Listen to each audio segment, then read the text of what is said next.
Dan di sini peran guru itu krusial karena mengajarkan yang mesin sendiri tidak bisa mengajarkan.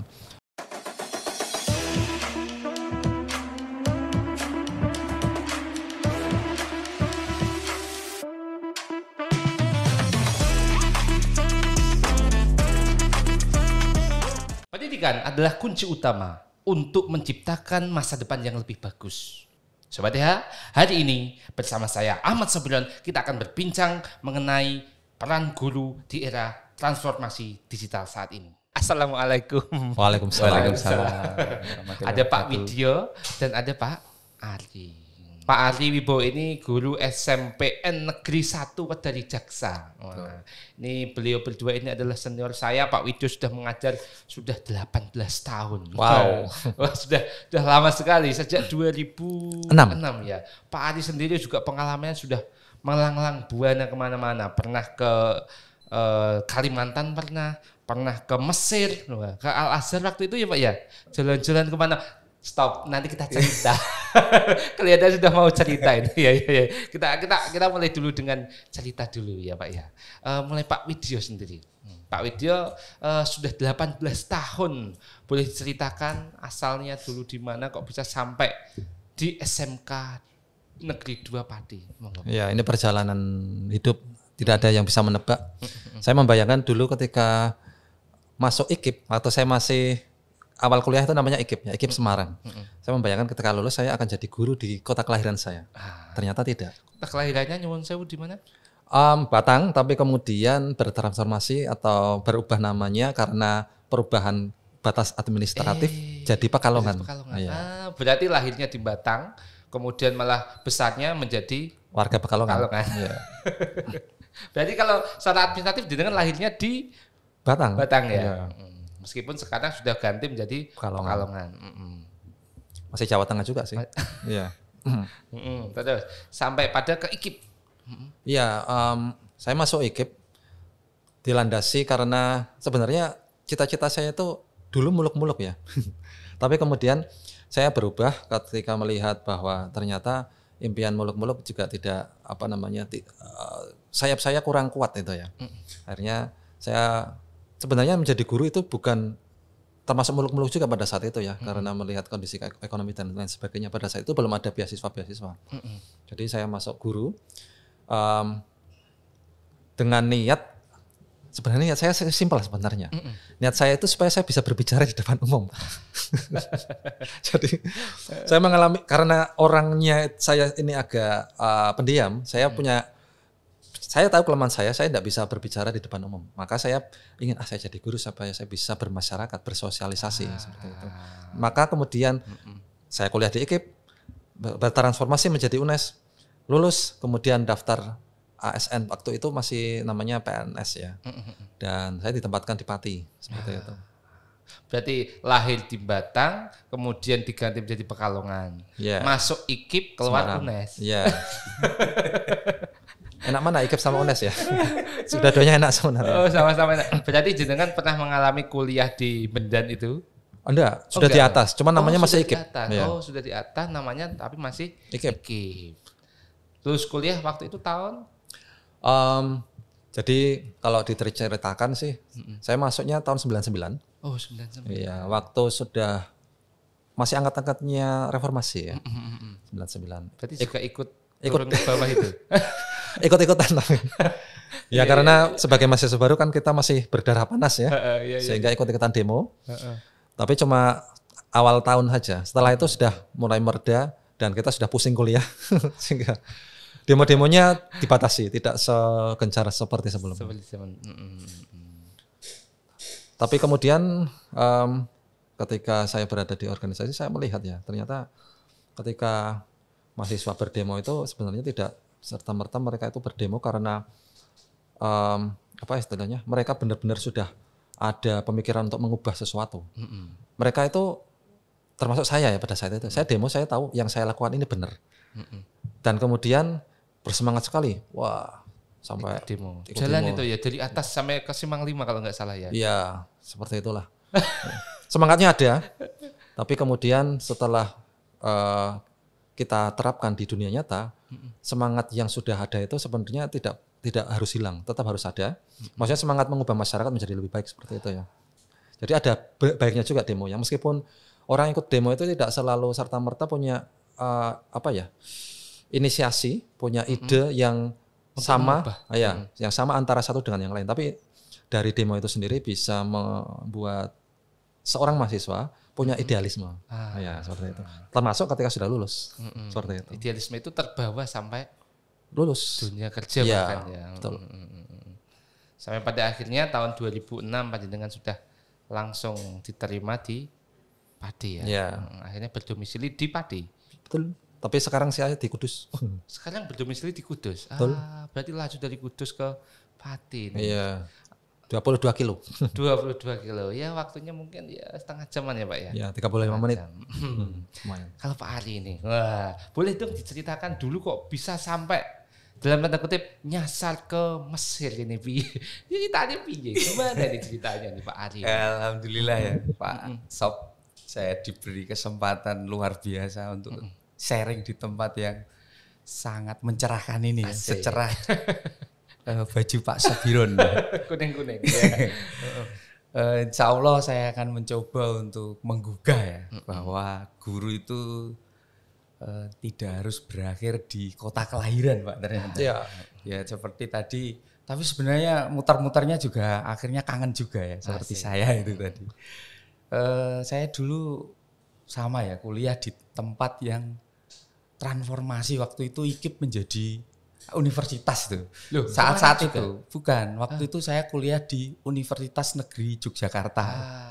Dulu kan IKIP juga, IKIP Karangmalang ya. Sampai dulu tuh orang sering mengatakan IKIP terus IKIP piye gitu ya. Kasih piye gitu. Setelah jadi UNJ pun sering universitas nih ya gitu. Jadi ini kok saya naik bis, dulu masih naik bis ya. Lulus MPTN itu turun tuh. Oh mau turun mana Mas? UNJ. Jadi masih muda waktu itu ya.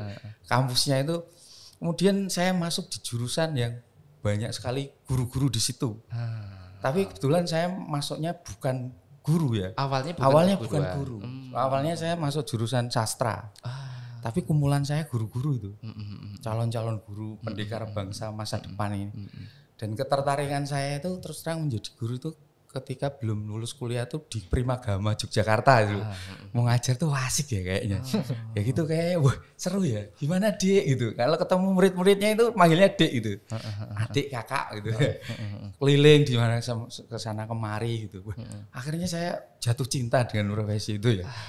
Jadi jatuh cintanya dimulai dari situ. Dari situlah kemudian petualangan itu dimulai. Jadi sebuah warung bakso ya, ada koran Jawa Pos waktu itu saya lihat tuh ada lowongan guru. Ya, lowongan gurunya itu di sekolah di salah satu sekolah di Kalimantan Timur ya. Sekolahnya itu adalah tempat pertambangan batu bara. Nah, itu ada sekolah pertambangan batu bara. Pikiran saya waktu itu, wah ini mengajar yang bisa mengubah nasib saya ini. Dari situlah saya kemudian ikut seleksi itu. Diikut seleksi di sekolah itu dan ternyata alhamdulillah keterima. Menyisihkan beberapa orang lah kandidat ya. Waktu itu free semua itu seleksinya itu. Gratis naik kereta api itu ke Surabaya. Ke Surabaya tesnya di sana. Waktu itu masih ada Lapindo itu. Ada lumpur Lapindo yang ini kan.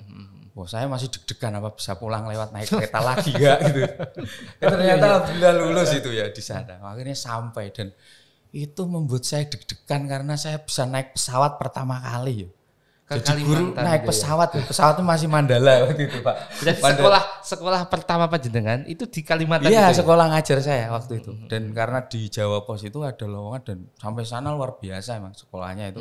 Anak-anak karyawan pertambangan ya dari level operator sampai level superintendent namanya itu. Superintendent itu jabatan yang sangat prestisius di tambang-tambang itu loh. Ya manajernya, kemudian yang memimpin para operator itu truk. Dan murid-murid saya itu rata-rata sopir-sopir truk tambang itu. Terus ya ada yang lulusan ITB juga ada. Berarti sekolah itu adalah sekolah khusus untuk menampung anak-anak dari pekerja tambang. Betul, itu. pekerja Tidak ada maksudnya penduduk sekitar untuk masuk ke sekolah itu enggak ada. Ada yang dapat beasiswa ataupun anak-anak pejabat pemerintah daerah di situ, anak bupati, anak siapa, karena memang sekolah itu dikhususkan untuk melayani anak-anak karyawan sebagai kesejahteraan mereka. Dari situlah itu menurut saya wah menjadi guru asik ya. Asik. Tinggal di sebuah hotel gitu ya. Loh, makan di hotel di sekolah kemudian makan prasmanan gitu ya. Akhirnya gemuk saya. Ketika pulang itu bu saya wah betah ini nongkono kelemu. Akhirnya enggak suruh pulang-pulang. Enggak usah nongkono wae gitu. Tapi ternyata jiwa saya terus berkelana ya. Saya tidak mau berakhir, saya ngincer di sekolah-sekolah tambang yang lain gitu ya. Sempat gitu. Dan sekolah-sekolah yang menurut saya juga prestisius juga, misalnya sekolah miliknya perusahaan gulaku. Wah, dari situ saya pindah itu. Perusahaan gulaku. Yang tadinya tambang ke perusahaan gula ya, di tengah-tengah sektor gula di anak-anak karyawan perusahaan gula di Lampung itu. Oh, di Lampung. Dari Kalimantan langsung ke Sumatera. Lintas pulau. Terus setelah itu muter lagi. Setelah itu enggak berhenti. Saya ikut seleksi juga ya, sekolah Indonesia luar negeri yang diselenggarakan Kementerian Pendidikan. Saya sekolahnya dari swasta ke swasta ya. Waktu itu ya. Akhirnya di sekolah itu juga di tengah areal tebu itu. Yang akhirnya anak-anaknya juga luar biasa. Karena fasilitasnya juga seperti yang saya katakan tadi juga di sebuah tempat yang banyak makannya juga sehari 3 kali dan murid-muridnya juga satu aula gitu. Jadi makan bersama itu udah dilakukan di sekolah-sekolah kami yang dulu-dulu. Istilahnya program makan bersama itu di sekolah-sekolah swasta itu. Berarti Pak kan sempat heboh. Oh, kesenjangan pendidikan antara di Jawa dan di Kalimantan itu terlalu jelek. Tapi mendengar cerita Bapak tadi di Kalimantan dengan fasilitas yang seperti itu berarti tidak betul itu, Pak? Iya, di sekolah karena kan memang sekolah-sekolah tambang ya. Tapi kalau sekolah-sekolah negeri ya bisa mungkin beda. Bisa cek lah. Ini sekolah swasta yang dimiliki oleh perusahaan tambang. Dari situ saya merasa menjadi guru itu sejahtera gitu. Jadi bisa pindah satu tempat ke tempat lain, naik pesawat, bawa laptop gitu, kebanggaan gitu. Tantangannya gitu. Terus akhirnya pindah ke Kairo. Di Kairo ini malah petualangannya panjang nih kalau saya ceritakan. Di Kairo berapa tahun ini di Kairo? 2 tahunan ada. 2 tahun. Iya, itu saya juga mengalami istilahnya naik pesawat yang sangat panjang, bisa 13 jam. 13 jam. Dan pesawatnya waktu itu bisnis ya. Ketika lulus tes tuh bisnis tuh. Sebentar itu bisnis bayar sendiri atau? Iya, dibayar oleh negara. Kalau sendiri saya lihat-lihat kok mahal. Lu kebetulan gitu ya. Mungkin karena undian ya. Jadi saya waktu itu diberangkatkan lulus tes ya, banyak tahap ya. Karena saya masuk sekolah ini melalui tes ke tes gitu ya. Tidak melalui cara lain gitu. Karena bagi saya adalah cara tes ini adalah cara-cara yang membuat saya meningkatkan diri terus gitu. Kalau nggak lulus psikotes, biar lulus gimana caranya mengerjakan soal-soal macam-macam. Alhamdulillah waktu itu bisa ke sana. Pesawatnya jauh dan bisnis. Dan sampai sana juga luar biasa ini. Ada satu sekolah namanya Sekolah Indonesia Kairo ya. Nama sekolah Indonesia Kairo. Ya. Siswanya sendiri berarti? Siswanya sendiri adalah anak-anak diplomat. Oh, bukan orang Kairo sendiri. Enggak, itu anak-anak Indonesia yang ada di luar negeri gitu.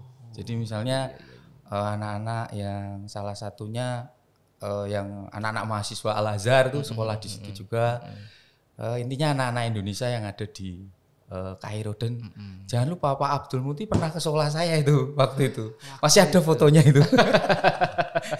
Waktu itu Pak Abdul Muti belum jadi menteri. Kapasitasnya sebagai apa waktu akreditasi waktu itu. Karena beliau kepala PNSP kalau tidak salah. Iya, betul. Betul ya Pak Widjo ya. Pak Ari yang lebih tahu itu. Iya, waktu itu. Tapi enggak berubah, Pak. Bukti itu tetap begitu. Awet. Iya. Pertama ketemu sampai sekarang pun sama gitu. Menurut saya.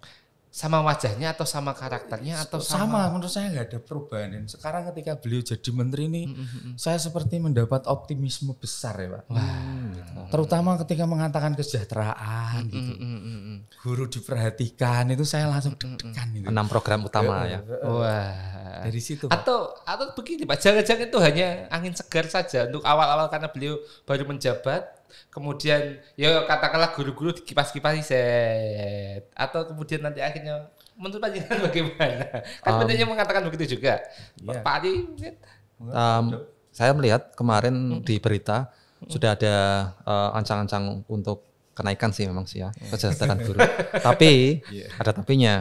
Saya kan mengikuti media sosial ya. Salah satunya dari Pak Iman Senatul itu kan. Nah, beliau menyatakan ada kabar bahwa untuk guru itu akan ada kenaikan tunjangan profesi.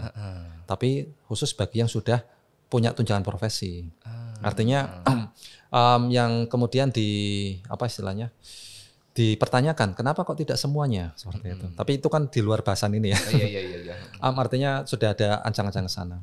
Dan saya boleh menambahkan satu poin Pak ya. Boleh. Nah, pada poin keempat dari 6 program utamanya Pak Abdul Mukti itu adalah meningkatkan literasi, numerasi, kemampuan literasi, numerasi. Yang saya lihat itu program yang baik sekali.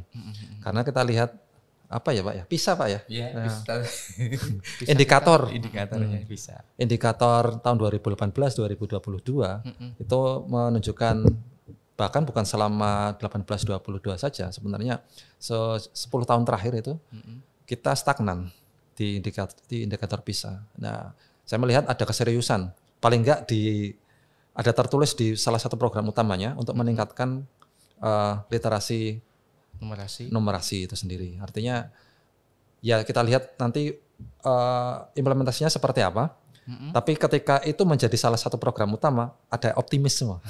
Seperti itu. Tapi bukankah program itu sudah ada di zamannya Pak Nadiem Makarim? Yang UN itu diganti asesmen nasional, kan intinya sama dalamnya literasi dan numerasi. Ya. Kalau di zamannya Pak Nadiem Makarim itu kan sudah berbentuk program-program dan lain sebagainya. Nah, yang saya memberikan kita optimisme itu karena pada saat ini belum dijadikan program. Artinya program utama, tapi nanti kan kita belum bisa melihat program breakdown-nya seperti apa ya. Nanti kalau kita sudah lihat breakdown programnya seperti apa, kita bisa melihat apakah atau bisa melakukan appraisal, assessment, apakah program ini benar-benar serius untuk meningkatkan literasi numerasi anak Indonesia atau enggak, seperti itu.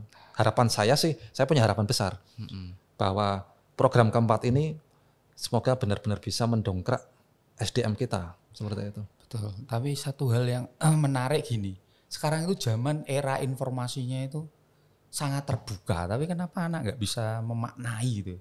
Sebenarnya kan kalau dikatakan literasi, anak-anak sekarang Gen Z ini ya, itu lebih melek teknologi, tapi suka membacanya itu bagaimana gitu, kan aneh gitu. Gimana sumber-sumber kalau zaman-zaman generasi dulu kan mencari buku itu kan sulit, sekarang udah digital baca lebih mudah gitu. Artinya kan seharusnya korelasinya positif ya. Ya. Tapi ternyata di hasil ranking PISA itu tidak seperti yang kita bayangkan. Jadi mereka membacanya membaca apa gitu artinya. Atau begini Pak, itu kan ngambil datanya kan kita kan negara kepulauan. Nah, cara pengambil datanya kebetulan mungkin di tempat-tempat yang mungkin mohon maaf terpencil, terluar. Coba misalkan ngambil datanya di kota-kota besar Jakarta, Semarang, Surabaya. Udah ada uji sampelnya itu Pak. Tidak serta-merta begitu. OECD kan yang melaksanakan tuh pasti sudah membuat sampling populasi random, saya pikir berpengalaman ya untuk melakukan itu. Kalau kita anggap percaya, saya sih percaya dengan data dari OECD ya, karena yang melaksanakan penelitian survei itu kan memang dari negara-negara yang kompeten di bidangnya ya. Seperti itu. Tapi kalau melihat pertanyaan Pak Ari tadi dengan banyaknya sumber bacaan, kenapa kok minat baca nggak bertambah? Nah ini yang menjadi pertanyaan seperti itu. Saya sendiri melihat bahwa untuk meningkatkan minat baca siswa, nah ini jeleknya saya ini ya, saya ini suka memaksa. Harus dipaksa Pak. Harus dipaksa untuk membaca. Gini, salah satu pengalaman saya pernah di Amerika Serikat. Di sana itu siswa SMA antara pelajaran bahasa dan pelajaran membaca itu dipisah, tidak bareng. Oh, caranya gimana begitu? Ya jadi pelajaran bahasa ya pelajaran bahasa. Mereka mempelajari bahasanya, bahasa Inggrisnya. Tapi pelajaran membaca mereka benar-benar membaca, harus membaca, dipaksa itu. Di sini enggak, di sini itu jadi satu. Bahasa Inggris, bahasa Indonesia jadi satu ketika kita meminta mereka membaca. Nah, kalau ini mungkin bisa jadi bahan studi ya, studi banding Amerika Serikat atau negara-negara yang tingkat literasinya lebih tinggi. Salah satu yang saya temui seperti itu. Artinya mungkin saya cherry picking ya, hanya melihat sekilas-sekilas saja, tidak melihat data secara global ya secara keseluruhan. Tapi saya melihat dengan adanya pembelajaran yang terpisah tersebut, siswa memang akhirnya benar-benar membaca. Bacanya berseri, misalnya guru memberikan sebuah buku, ini harus selesai dalam 3 buku misalnya, harus selesai dalam 1 semester. Mereka benar membaca. Kemudian ditanyai, sudah sampai mana? Kesimpulannya bagaimana? Tokoh ini gimana? Pendapatmu terhadap tokoh ini bagaimana? Jadi ditanya benar-benar selama 1 semester itu. Jadi memang negara maju untuk membaca seperti itu. Bahkan di Kairo sendiri yang beda dengan Amerika Serikat ya, yang itu pun mereka punya perpustakaan hebat di Alexandria itu. Orang-orangnya memang saya lihat suka baca ya, karena di Kairo ini ada salah satu peraih Nobel sastra juga, Najib Mahfuz tuh. Kebetulan saya tinggal di gang itu, di Jalan Najib Mahfuz. Dan saya sering main di American University of Cairo di situ. Universitas di situ banyak sekali buku-buku ya. Saya banyak sekali buku-bukunya Najib itu saya bawa pulang itu, Pak. saya bawa beberapa orang karena saya tinggal di situ, menurut saya di Kairo yang menurut saya tingkat negaranya yang seperti itu pun sangat memberikan perhatian tinggi di bidang baca membaca. Pameran buku, penerbit percetakan tuh banyak sekali. Jadi gitu. Meskipun Kairo waktu itu terjadi konflik di negara tersebut. Iya, memang negara itu kan beberapa kali revolusi ya. Mursi ya. Iya, sekali berganti rezim tuh tidak.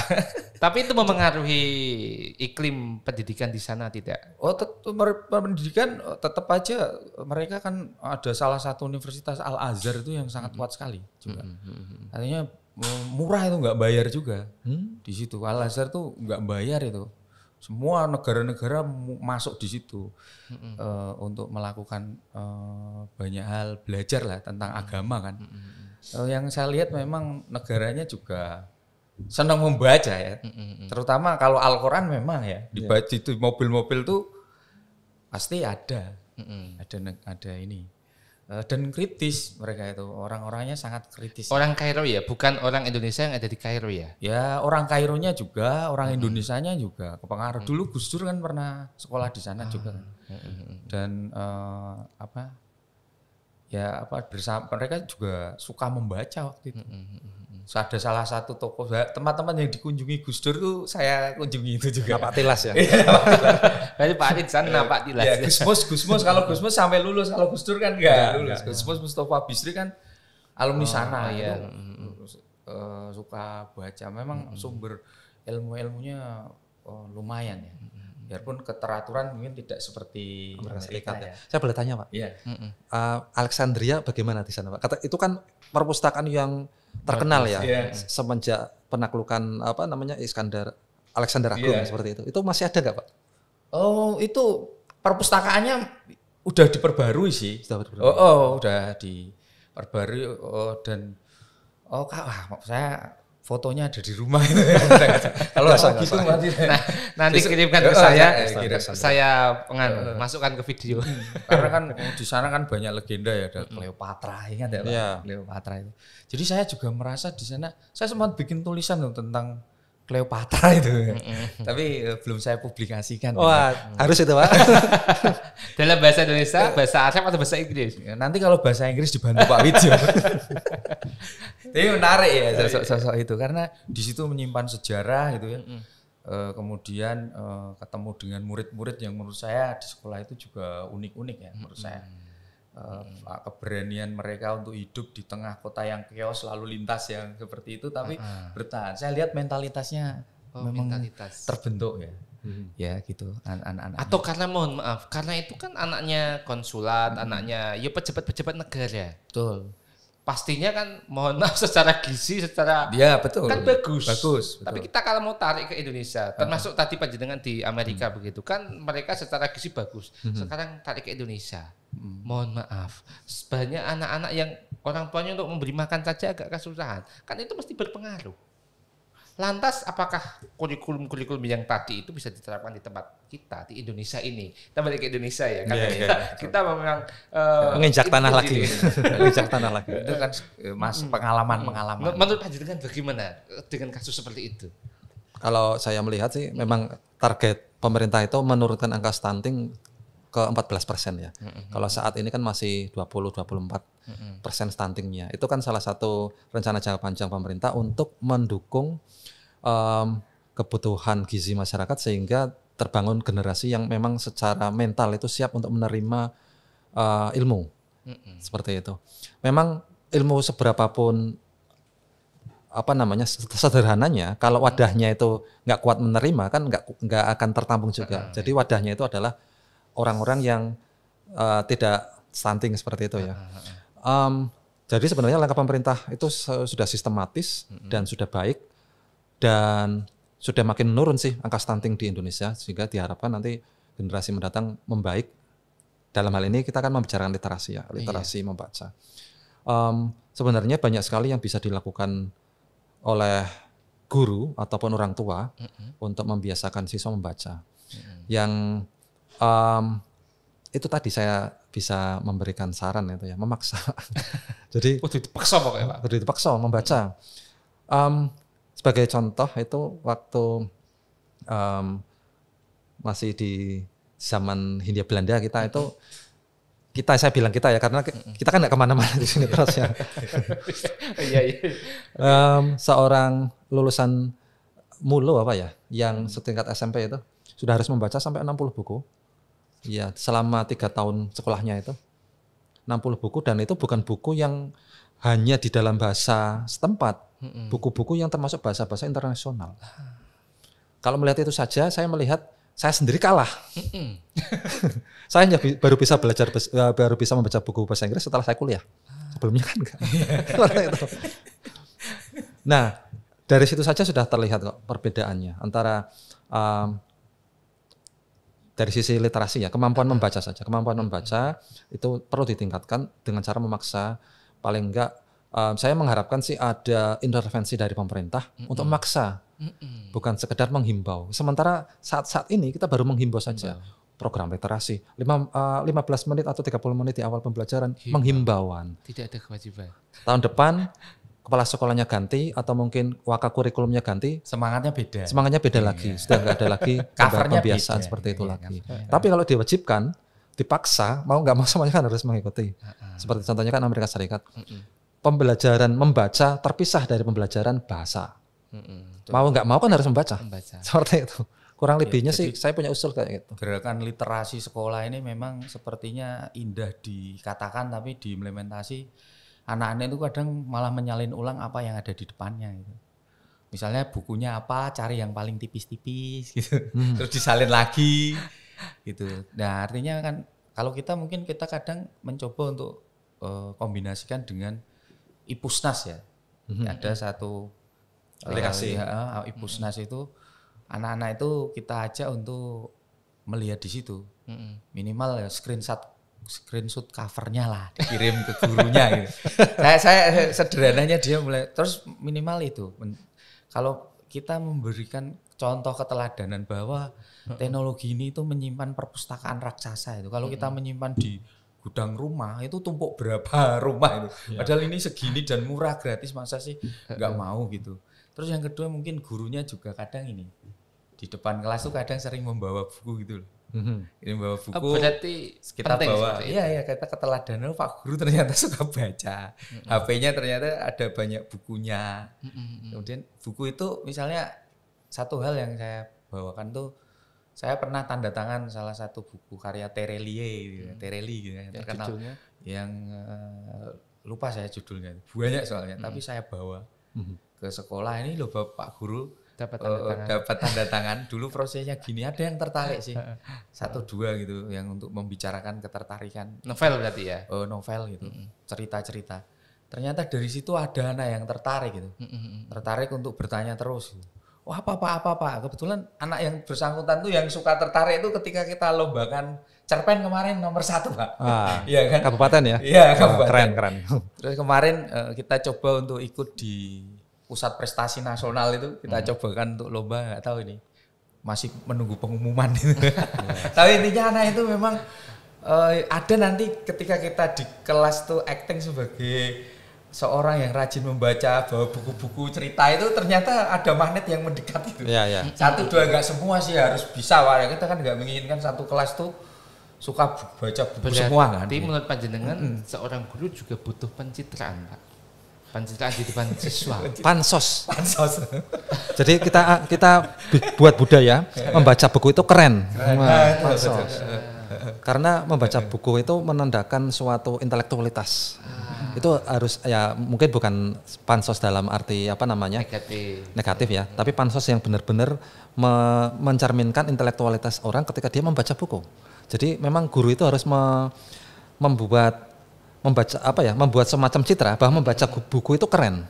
Entah dengan pamer dengan tunjukin ini loh saya pernah foto sama ini. Istilahnya tertarik bahwa membaca buku itu mengasihkan gitu. Ya, sip. Dengan tujuan baik ya, tapi pasti ya. Guru kan jadi figur contoh kan. Jadi itu menurut saya bisa kita lakukan sederhana. Terutama Ipusnas ini pernah saya tanyakan beberapa guru itu, mereka tidak memanfaatkan itu Pak. Ipusnas yang sangat menurut saya sangat mudah didapatkan gitu. Dan bukunya sangat up to date itu ternyata saya pernah checking siapa yang Bapak Ibu yang kan kita butuh kolaborasi satu sekolah. Kalau kita sendiri yang terlalu energik untuk ini loh, yang lain tuh malah kadang kalau kita nggak beri stimulus juga ini Pak. Nggak tahu ya.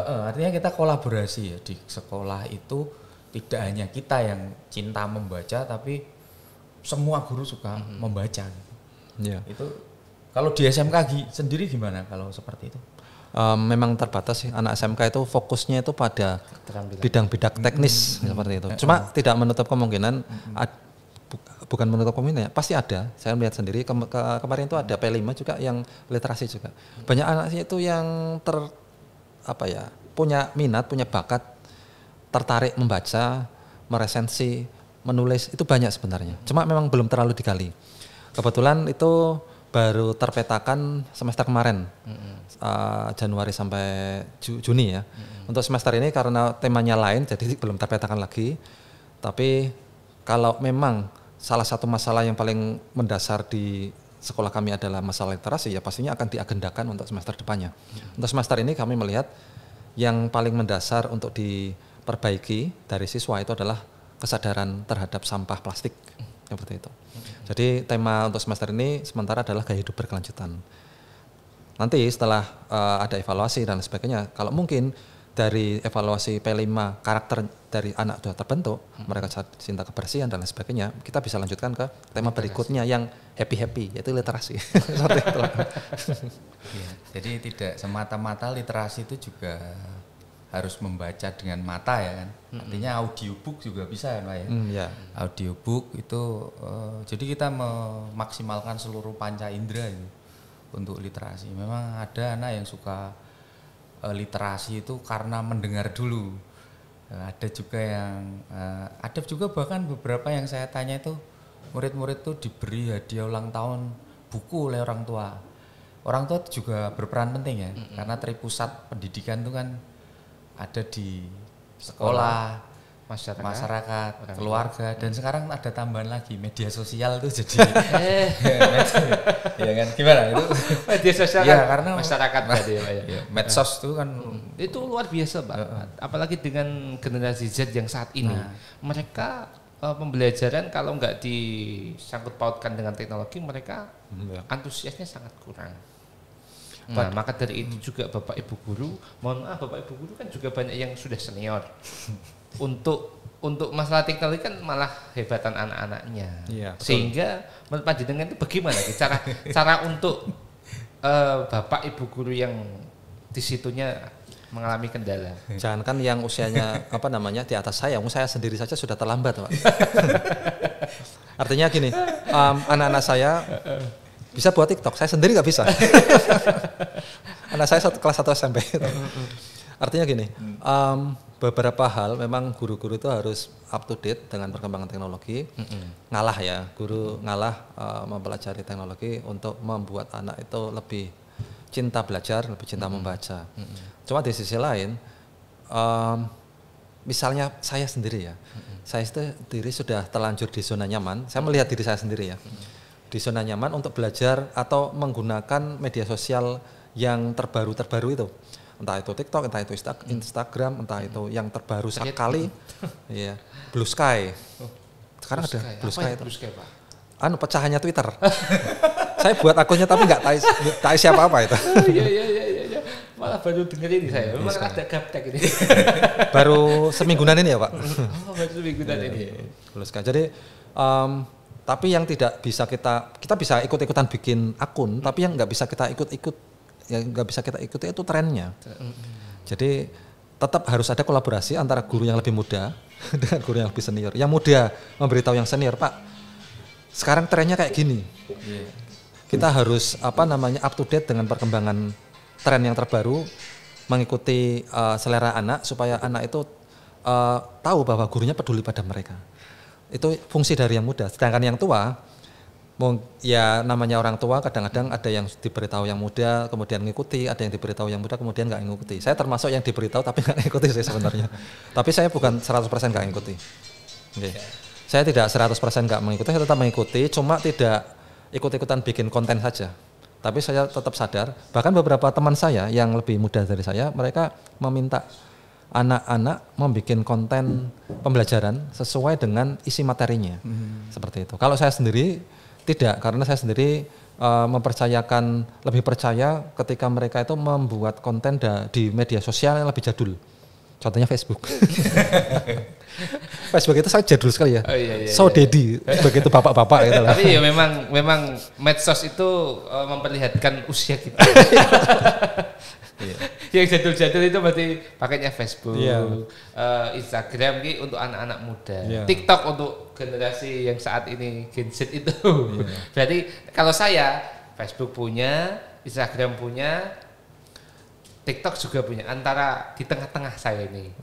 Jadi saya untuk menghubungi orang-orang yang terdahulu saya menggunakan Facebook. Untuk anak-anak sekarang saya menggunakan TikTok dan Instagram. Jadi target marketnya beda-beda sesuai usia ya. Iya. Artinya anak-anak sekarang itu, gen sekarang itu lebih pada posisi dia instan ya, gaya-gayanya instan, pengen informasinya itu ya yang cepat selesai, gitu, nggak yang suka nulis-nulis banyak itu ya. Intinya langsung muncul beberapa video gitu, berapa menit dilihat lupa gitu ya. Jadi memang ada keunikan dan kelebihan di generasi kita sekarang. Mereka kan generasi ini akan hidup beberapa puluh tahun ke depan kan. Kita selama ini itu hanya memiliki guru-guru masa lalu dan masa sekarang, belum memiliki guru-guru yang benar-benar orientasi masa depan. Ini yang mengkhawatirkan. Oh iya. Ya itu kan perlu kita pikirkan dari sekarang. Mereka itu harus kita bekali. Kita nggak pernah menyangka dunia akan seperti ini gitu ya. Terlalu cepat, Pak ya. Terlalu cepat itu. Saya merasa dulu generasi analog, sekarang udah digital dan industrinya udah revolusi industri yang ke berapa ini? Berapa? 5 ya, 5.0. Itu zaman mesin uap, zaman radio, zaman ini komputer, PC, kemudian lebih simpel lagi akhirnya menuju kepada tablet ya. Besok simpel lagi ditanam di sini informasi. Itu Elon Musk itu. Iya, Elon Musk itu bisa informasi di sini, enggak di sini. Kalau ini kan masih pakai AI kan. Besok langsung ditanamkan informasi di sini yang bergerak di situ. Lu akhirnya akan membaca banyak hal data-data itu. Nah, emang tantangan kita artinya guru ini memegang peranan penting untuk mendorong agar anak tidak terlalu ketinggalan ya, untuk hidup membekali mereka itu. Selain memang yang sekarang mau didengungkan kan karakter-karakter itu ya. karakter yang mau kebiasaan bangun pagi itu kayaknya mau dilonceng ya Pak. Kalau saya tertarik ini Pak, maaf saya tertarik karena nyambung dengan inovasi ini. Kebetulan salah satu dari percakapan kita sebelumnya, salah satu pendorong pendapatan PDB, produk domestik bruto yang terbesar di dunia saat ini adalah Amerika Serikat, yang maksudnya 50% lebih besar daripada Uni Eropa itu karena mereka berinovasi. Amerika Serikat itu pusat-pusat inovasi dunia ada di sana, termasuk yang terbaru yaitu AI. Bahkan Arab Saudi yang punya SWF Sovereign Wealth Fund itu ya mengalokasikan sekian ratus miliar dolar untuk pengembangan AI di Amerika Serikat. Artinya apa? Artinya inovasi ini menjadi sebuah kunci menguasai masa depan.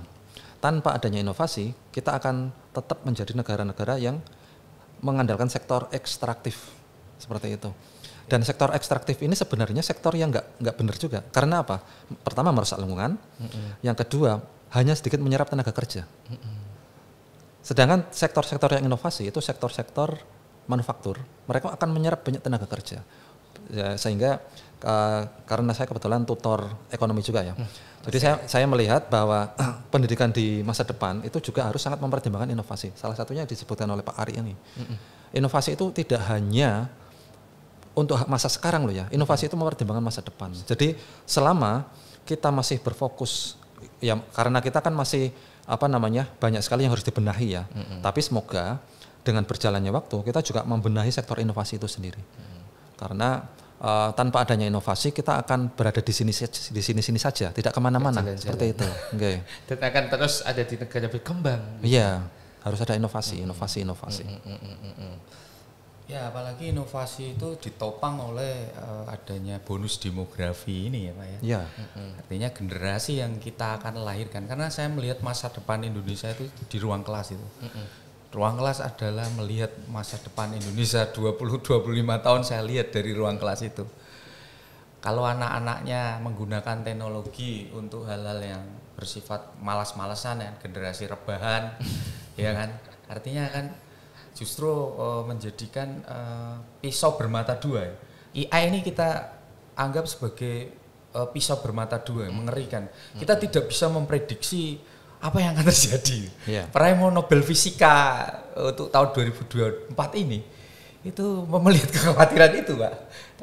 AI ini berkembangnya itu bisa di sisi positif dan sekaligus negatif sekaligus. Karena misalnya ada pernyataan bahwa anak-anak jadi malas mikir dong. Pertanyaan bisa dijawab dengan AI. Kalau gurunya misalnya bertanya dijawab dengan AI, nggak marah dong sekarang. Kalau begitu situasinya kan. Nah ini apa yang akan kita lakukan? Biarpun kalau orang-orang yang sudah kritis akan mempertanyakan kebenarannya sejauh mana gitu AI itu, ya. Karena inilah yang sebenarnya situasi yang penuh dengan apa ya? Dilematis ya. Kita harus ikut perkembangan atau terlindas perkembangan, tetap kuncinya guru memegang peran penting nih. Wah, ya. Posisinya di mana? Peran kita di mana sebagai guru ini? Dengan melihat anak-anak yang memaksimalkan AI itu dan teknologi yang luar biasa itu, nah kita sebagai guru perannya atau posisinya di mana kita nih? Nah, saya punya pengalaman nih Pak. Kemarin saya membuat best practice. Ya. Speaking dengan Gemini. Ya. Wah, asik. Saya ikutkan lomba tapi nggak menang. Karena memang itu kan tidak terlalu inovatif ya. Itu kan memanfaatkan yang sudah ada. Jadi siswa bisa mencari bahan pola kalimat bahasa Inggris. Contohnya itu dari Gemini saja. Jadi guru itu tinggal nyuruh, coba kamu cari pola kalimat direct serta indirect speech dalam bentuk present tense. Polanya seperti apa, contohnya seperti apa. Dengan hanya meminta Gemini melakukan itu, anak itu sudah bisa belajar. Guru itu tinggal mengarahkan saja. Nah, terus belajar speaking. Kalau Gemini memang masih terbatas ya. Saya minta anak itu belajar speaking dengan Gemini. Tapi memang belum bisa merekam kemudian dikoreksi, belum bisa. Yang bisa dilakukan, dia ngomong bahasa Inggris, saya berikan kalimat-kalimat ya. Dia ngomong bahasa Inggris, apakah Gemini bisa nangkep bahasa Inggrismu atau enggak? Kalau Gemini bisa menangkap bahasa Inggrismu, berarti pengucapanmu sudah benar. Tapi kalau belum, berarti kamu harus mencoba lagi supaya pengucapanmu dalam bahasa Inggris bisa ditangkap oleh Gemini. Nah, di sini saya melihat peran saya di sini itu sebagai fasilitator tentu saja ya. Artinya untuk sumber belajar itu sudah disediakan oleh AI, sedangkan untuk skillnya guru itu yang ngasah, mengarahkan ke sini ke situ, seperti itu. Jadi fasilitator menunjukkan jalan supaya nggak salah arah, supaya efisien efektif juga dalam pembelajaran. Kalau kata pepatah kan guru yang baik itu mengajar materi setahun dalam 6 bulan kan. Jadi kamu menyederhanakan persoalan. Apalagi kalau gurunya suka marah, nanti kalau ada AI lah saya mendingan sama AI. Belajar sama AI, nyaman sama AI, curhat sama AI, semuanya sama AI. Kan. Loh bener ya curhat sama AI ini bener loh. Anak-anak sekarang curhat sama AI. Masalah percintaan, curhat sama AI, masalah pelajaran, masalah sama gurunya, semuanya curhatnya sama AI. Dia bisa menjawab dengan bijak. Padahal semuanya bisa. Padahal kadang AI menjawab saya adalah machine learning yang nggak bisa menjawab soal perasaan gitu. Jawabnya juga saya gitu. Kadang ada yang jawab gitu. Loh, lama-lama malah nanti anak-anak bisa jatuh cinta sama AI nih. Bisa saja. Iya. Bahaya itu malah. Akhirnya pakai punya rasa ya. Jadi yang membedakan tuh makanya saya bilang rasa itulah yang membedakan bahwa di hari guru ini saya ingin kan sebentar lagi hari guru ya. Saya ingin mengatakan nih bahwa kita ini tidak tergantikan oleh AI. Guru tidak akan pernah tergantikan oleh AI. Di sisi apanya? Di sisi tadi unsur-unsur bahwa guru itu lebih punya feel, perasaan gitu. Kalau mereka kan mesin learning, kita mesin hidup gitu. Jadi bisa memberikan hal-hal yang bersifat humanistik gitu kepada murid-murid itu yang tidak dimiliki mesin. Soal pengetahuan kita udah langsung TKO, Pak. Iya, pasti. Kita udah TKO gitu, langsung hilang gitu. Iya. Ada kita 5 giga, AI sudah 10 juta giga. Tapi kalau soal rasa jangan coba-coba. Makanya guru yang mengajar dengan hati maka kembalinya akan ke hati gitu. Tidak hanya knowledge aja itu. Tantangan kita memang banyak Pak. Di tengah-tengah situasi. Tapi di tengah situasi guru yang penuh dengan ketidakpastian, apakah mereka bisa itu mengajar dengan seluruh hatinya gitu. Kalau banyak yang melihatnya setengah hati gitu Pak. Nah ini yang juga jadi persoalan kan, kesejahteraan ini juga menjadi tantangan gitu. Ya, tapi kan sekarang ya pemerintahnya sekarang itu kan memang pemerintah itu memperhatikan mulai dari kesejahteraannya sampai ke kompetensinya. Buktinya apa? PPG luar biasa masif, betul. Kemudian selain PPG apa itu yang masif Pak? Guru penggerak. Kesejahteraannya juga masih. PPG untuk kompetensi mereka juga sekarang P3K juga sangat masif. Berarti kan ini ada upaya untuk pemerintah untuk mengupayakan itu menjadi lebih baik. P3K dan PPG. Nah, lantas apakah ada sesuatu yang kurang menurut bapak-bapak semuanya ini? Kalau bicara kesejahteraan itu nggak akan ada habisnya sih. Karena negara kita bukan negara kaya sebenarnya. Jadi kalau bicara kesejahteraan nggak akan mungkin. Tapi yang jelas itu harus ada alokasi. Bicara alokasi sebenarnya dari 20% dana pendidikan itu banyak yang habis untuk belanja guru sih sebenarnya ya. Artinya bukan belanja guru, belanja pegawai. Ya. Sedangkan untuk fasilitas-fasilitas lain masih kurang. Sebenarnya 20% itu bukan maksimal loh. Itu bisa dikatakan minimal harusnya. Harusnya lebih daripada 20%. Dan itu amanah undang-undang Pak ya? Iya. Apalagi kementeriannya sekarang udah dibagi menjadi 3.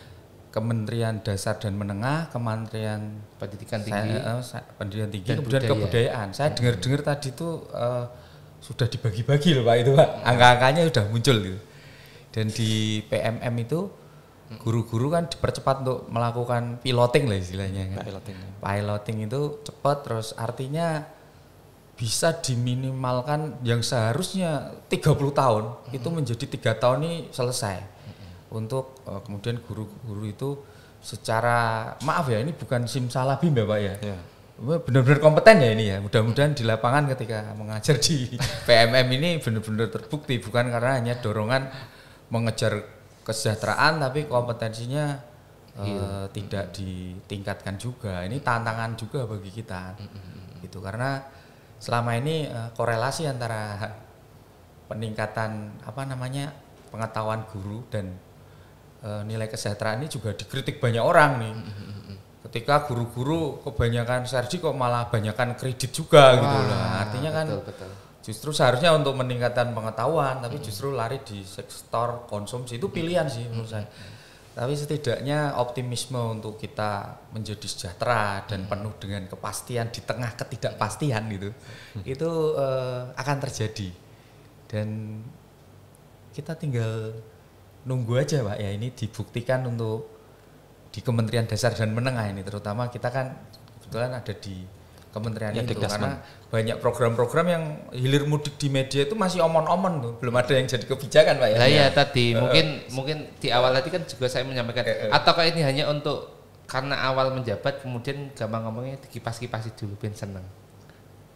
Ya, kita tinggal kemudian bagaimana? Tapi anggarannya memang udah di ini Pak, alokasikan untuk tahun 2025 itu memang sudah ada gitu ya. Tinggal mungkin ini menambahkan tambahan. Saya lihat dengar pendapat di DPR dan Pak Abdul Muti itu sepertinya sudah ada optimisme untuk di guru ini akan mengalami kenaikan. Tapi mudah-mudahan sebelum adanya kenaikan nggak inflasi ya Pak ya. Ya, inflasi itu menggerus sih. Bagaimana ini sebenarnya nggak naik podo aja gitu. Ya harus lebih di atas inflasi lah ya. Jangan pas di inflasinya atau di bawah inflasinya. Kalau di bawah inflasinya sama aja nggak naik kan. Ya, itu. Artinya ya itu yang terjadi pas di inflasi atau di atas inflasi ini mungkin jenengan yang lebih peka Pak, karena ekonomi tadi ya. Nganu apa tadi Pak bahasanya Pak? Itu istilahnya automatic adjustment. Jadi di negara-negara yang sudah maju, bukan maju ya, kaya. Contohnya di Norwegia itu ada istilah automatic adjustment, di mana gaji pegawai itu otomatis disesuaikan dengan inflasi. Seperti itu. Jadi ketika misalnya inflasi Norwegia itu 2% misalnya, gaji pegawai otomatis naik 2%. Itu automatic adjustment. Cuma kalau untuk Indonesia ya nggak mungkin. Seperti itu. Ada untungnya juga sih kita memahami istilah-istilah ekonomi sehingga bisa memperbandingkan dengan apa yang terjadi di sini kayak gitu. Kemudian saya tertarik yang tadi disebutkan tentang bahwa tidak guru itu mesin hidup. Mungkin saya menanya kepada semua dari kita ya, mesin hidup. Padahal mesin yang nggak hidup pun pinter. Di sini saya melihat bahwa guru itu punya pengalaman yang mesin itu nggak punya. Coba kita bayangkan ya. Misalnya bagaimana belajar rasa sakit? Nggak ada. Siswa harus belajar rasa sakit. Maksudnya gimana? Ketika mereka misalnya kerja bakti, kemudian ceroboh, kemudian tangannya tergores misalnya, itu kan belajar rasa sakit. Itu tidak bisa didapatkan dari AI. Mereka belajar dari pengalaman langsung, dari guru atau mungkin dari alam. Guru dan alam. Ketika mereka bermain sepak bola, jatuh, lecet, dan kemudian mungkin terjadi gesekan dengan pemain lawan, itu mereka belajar dari pengalaman langsung. Artinya di sini guru itu tidak tergantikan karena punya pengalaman, istilah filsafatnya qualia, pengalaman pribadi yang tidak dipunyai pengalaman tidak dimiliki orang lain. Setiap orang itu punya qualia tersendiri dan itu nggak dipunyai oleh mesin. Dan di sini peran guru itu krusial karena mengajarkan yang mesin sendiri tidak bisa mengajarkan. Seperti itu, Pak. Ya betul. Tapi ada satu hal yang menarik juga, bahwa abad ini telah menciptakan sebuah mesin yang kecerdasannya itu melebihi kita gitu ya. Ya, kan, saya sendiri sampai sekarang nggak habis pikir itu. itu melebihi dan dia bisa belajar itu. Iya betul. Bisa belajar itu. Artinya kemudian tapi untuk bangkit dari kegagalan itu dia kayaknya nggak bisa kan? Nggak bisa. Dan itu ajaran-ajaran yang guru bisa tampilkan, misalnya mencoba pantang menyerah. Jadi kita lebih menjadi motivator dong nanti di kelas. Ya. Fasilitator, motivator, gitu. Mentor gitu. Sekali-kali ya provokator juga ya. Provokator mental gitu maksud saya. Jadi artinya anak-anak ini tidak terjebak pada hal-hal yang tadi mekanistik ya kan. Kemudian manusia satu dimensi gitu. Iya. One dimension man. Ya, itu kita harus munculkan, dan ini bisa didapatkan oleh guru yang suka belajar gitu. Kalau gurunya juga menjadi robot, pergi ke sekolah, pulang, berangkat lagi nggak belajar gitu ya. Ketika diberi satu seminar atau pembicaraan lewat komunitas belajar gitu ya, diskusi membicarakan itu ogah-ogahan itu ya. itu juga akan tidak akan memunculkan itu. Nah ini saya tertarik Pak, saya kebetulan nyambung Pak ya. Ketika guru harus belajar dengan sekian banyaknya tugas, mungkinkah? Pak, misalnya gini, saya membandingkan ya dengan guru-guru di negara yang ada musim panasnya, misalnya di Amerika Serikat, di Eropa. Mereka itu ketika ketika siswa sekolah menghadapi musim panas, sekolah kan libur ya, liburnya lama, gitu ya? 3 bulan. 3 bulan libur. Bayangkan kita 3 bulan libur, kita ngapain itu? Guru bisa mengasah skillnya, bisa membaca banyak sekali hal, bisa belajar hal baru. Siswa juga bisa. Tapi ya kita nggak menyamakan iklim kita dengan iklim di sana ya, karena memang beda. Tapi artinya sebenarnya guru di Indonesia itu bukan guru yang malas sebenarnya. Kita bekerja sangat keras, tapi kok saya melihat dari bekerja sangat keras itu, apakah kita belajar sangat keras juga? Karena nggak ada kesempatan belajar. Atau mungkin kurang kesempatan belajar karena saking kerasnya kita bekerja seperti itu. Saya sendiri merasa, saya kadang ngajar sampai jam 5. Sampai di rumah ngapain? Apakah saya malamnya masih sempat belajar? Nggak sempat. Seperti itu. Langsung istirahat. Seperti itu. Ini juga tantangan. Tapi ini ada info menarik dari kementerian sekarang tuh. Wakil Menteri, Bapak Wakil Menteri itu mengatakan guru-guru itu akan dikurangi administrasinya. Wah. Ini kan angin segar Pak. Ya angin lagi kan. Jadi itu dinyatakan nih waktu pertemuan di Solo ya. Guru penggerak berkumpul nih ya di sana di Manahan itu. Wakil Menteri mengatakan bahwa administrasi guru ini akan dikurangi. Jadi ada kesempatan benar-benar nanti kalau dikurangi untuk belajar itu ya. Untuk belajar atau malah untuk rekreasi ya Pak? Belajar dan rekreasi. Oh 2 ya digabung ya. Rekreasi. Karena sebenarnya belajar itu rekreasi Pak. Rekreasi. Belajar itu rekreasi. Tapi kan orang belajar itu diibaratkan membaca buku konsep-konsep gitu loh. Jadi akhirnya wah berat ini membelajar. Loh ini karena konsep belajar mereka itu penyiksaan Pak. Kalau konsepnya menyenangkan, konsep belajarnya menyenangkan, berarti semuanya menyenangkan. Dan kita juga harus menanamkan itu kepada peserta didik. Jangan sampai peserta didik mau belajar itu adalah sebuah penyiksaan. Tapi bagaimana cara kita membuat belajar itu menjadi hal yang menyenangkan sehingga bocah anak-anak itu merasa oh belajar itu adalah rekreasi tadi. Ya, rekreasinya guru apa? Ya belajar. Bukan main ke sana kemari ke tempat-tempat wisata, cekrek upload Instagram dan lain sebagainya. Betul atau tidak? Betul. Pak, terakhir harapan panjenengan untuk guru-guru ataupun anak-anak Indonesia. Siapa? Mungkin kamera. Saya mengharapkan para guru, termasuk saya sendiri ya, guru itu bisa menjadi salah satu motivator, bukan hanya motivator dalam hal semangat, tapi juga motivator untuk membaca. Selain motivator membaca, itu juga kita perlu untuk menanamkan keteladanan ya, karena guru itu bukanlah AI, guru itu adalah makhluk orang manusia yang memberikan keteladanan kepada manusia yang lain. Manusia belajar dari manusia. Kalau manusia belajar dari AI itu bukan manusia dengan manusia, tapi manusia dengan AI. Tapi manusia juga belajar dari manusia.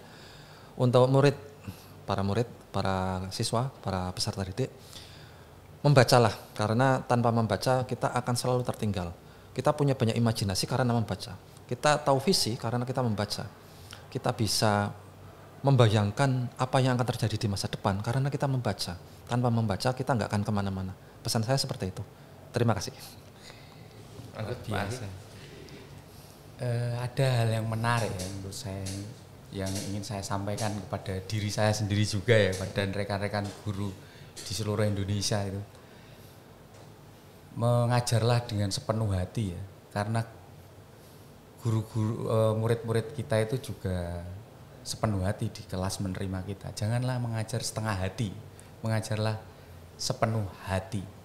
Karena murid-murid kita di kelas itu menerima kita juga dengan sepenuh hatinya gitu. Dan anak-anakku semua yang ada di seluruh Indonesia yang sedang memperhatikan podcast hari ini, teruslah belajar ya. Belajar itu tidak harus dari sosok yang selama ini ada di sekitar kamu bisa belajar dari banyak hal karena tadi ya ada AI bahkan bentar lagi juga ada coding ya. Nanti teruslah belajar untuk mencapai itu semua karena Indonesia masa depan ada di tangan kalian seperti itu Pak. Kalau saya sebagus apapun kurikulum, sepintar apapun Pak Menterinya, kalau guru tidak ada di kelas, percuma saja. Terima kasih Pak Widyo dan Pak Ari atas kesempatannya sudah hadir di TH Podcast. Pengalaman yang sangat luar biasa. Sebenarnya saya pengen ngobrol-ngobrol lebih banyak lagi, tapi memang waktu kita terbatas. Mungkin nanti kita bisa lanjut ke session kedua. Terima kasih sekali lagi. Terima kasih. Baik sobat TH, itu saja yang dapat kami perbincangkan. Semoga apa yang kami perbincangkan ini bermanfaat bagi kita semua. Dari saya Ahmad Sebulan, sampai jumpa lagi di TH Podcast selanjutnya. Assalamualaikum warahmatullahi wabarakatuh. Dadah.